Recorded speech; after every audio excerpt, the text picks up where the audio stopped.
All right, let's talk about something many of us run into in our careers, the psychometric test.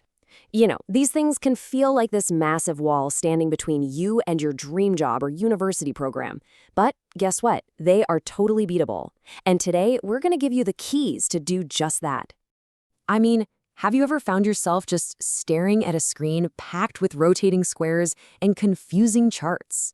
You know that feeling. It seems completely arbitrary, like it's testing some secret skill you never knew you needed.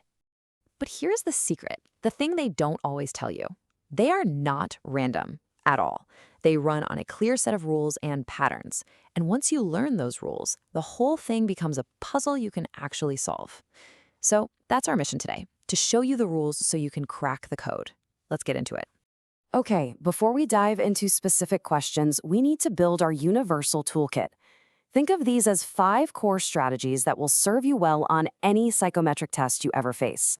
First up, you've got to practice under timed conditions. You need to get comfortable with that ticking clock.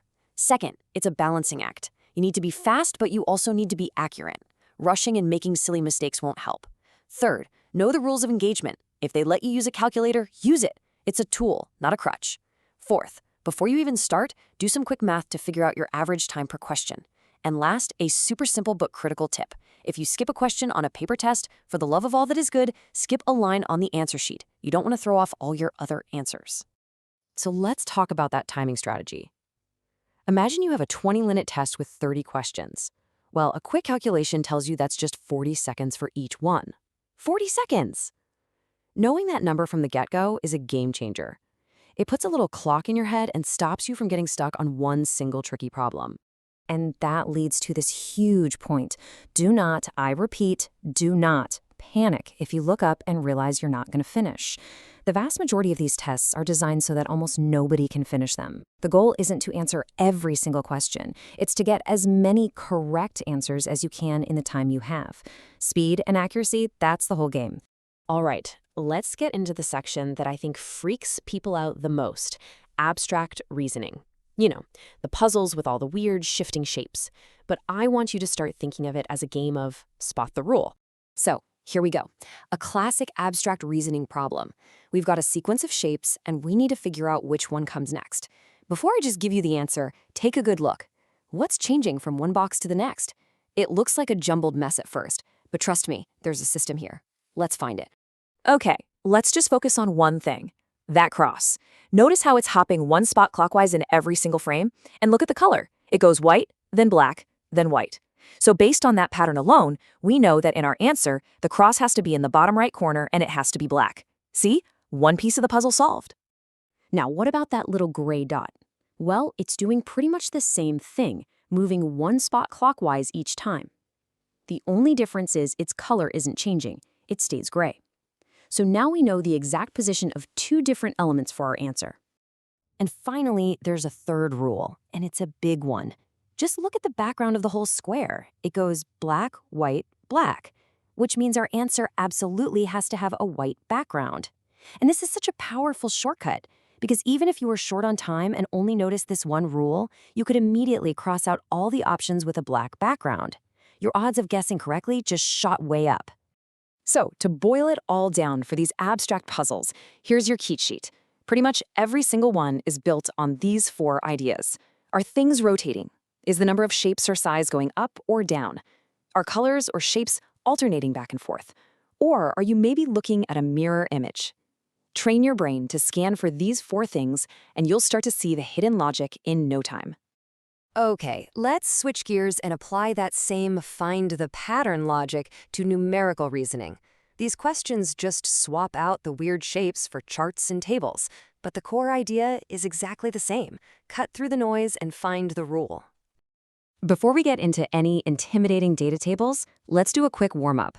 Take a look at this sequence of numbers. Can you figure out the next 2? As always, you're hunting for the pattern. The trick here is realizing that it's not one sequence. It's 2 separate sequences that are woven together. So look at every other number starting with the first one. You have 1, then 8, then 15. See that? It's just adding 7 each time. Now look at the other set of numbers, 11, 18, 25. That's also adding 7 each time. So to find our answers, we just continue the patterns. 15 plus 7 is 22, and 25 plus 7 is 32. All right, warm-up's over. Let's get to a more realistic example.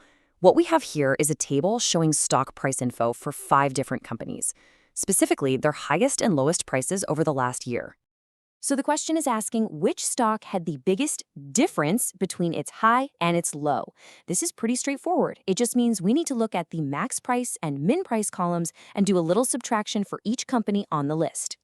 And the process is exactly what you'd think. We just work our way down the list. For Hoover Co., the difference is 500. For Drubs, it's only 11. But then we get to Fevs PLC, and that difference is 713. We can quickly check the others, but it's pretty clear that's our winner. The key here wasn't some crazy math. It was just about pulling the right numbers from the table quickly and without making a mistake.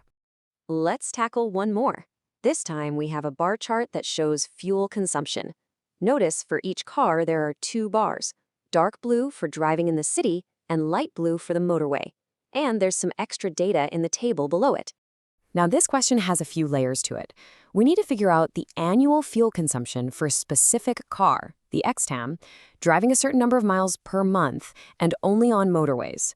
This tells us right away it's going to be a 2-step problem. With a problem like this, the secret is just to break it down. Don't get overwhelmed. Step 1, let's figure out the monthly fuel use.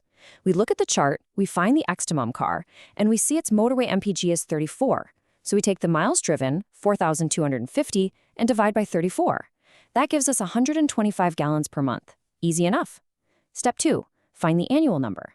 We just take that monthly figure, 125 gallons, and multiply it by 12 months. And there's our final answer, 1,500 gallons. We've covered a ton of ground here, from our big picture strategies all the way to specific examples. So now let's just pull it all together and lock in the most important ideas you need to walk away with. These 4 things right here are your core principles. 1, always practice against the clock. 2, find that sweet spot between moving quickly and being accurate. 3, remember that no matter how chaotic a question looks, there is an underlying pattern. Your job is to be a detective and find it. And 4, if a question looks like a monster, just break it down into smaller, bite-sized pieces. So there you have it. You now have the tools to walk into these tests with a lot more confidence. But it does bring up a pretty interesting question, doesn't it? When we learn all these tricks and strategies, are we actually proving we're the best person for the job, or are we just proving that we're really good at taking tests? That's a thought to chew on.